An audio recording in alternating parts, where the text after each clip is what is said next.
Menurut Kasat Pol PP Sumatera Selatan Aris Saputra, meski tahapan pemilu sudah mulai berjalan, namun sejauh ini belum ada tahapan kampanye. Dan untuk itu, pihaknya menunggu arahan dari pihak penyelenggara, baik itu Bawaslu maupun KPU terkait pemasangan APK.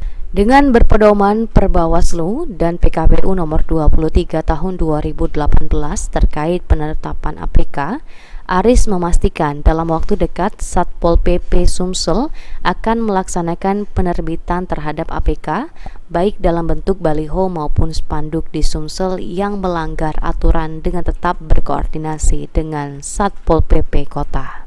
Aris meminta pihak Parpol maupun caleg untuk segera membuka spanduk maupun baliho secara mandiri agar nanti dapat digunakan jika waktu dan tempat APK telah ditetapkan.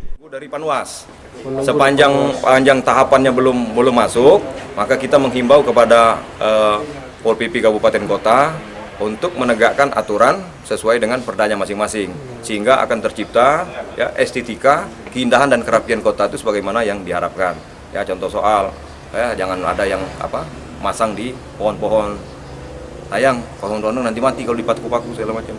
Kemudian membuat baliho-baliho baru yang tidak sesuai dengan aturan, ya, sehingga membuat kota itu akan semrawut.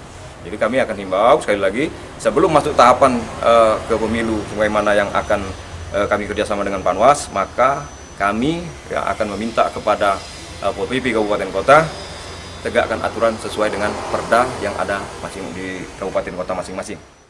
Pantauan APK berupa spanduk maupun baliho milik sejumlah caleg dari berbagai parpol mulai ramai terpasang. Aji Delia, PAL TV.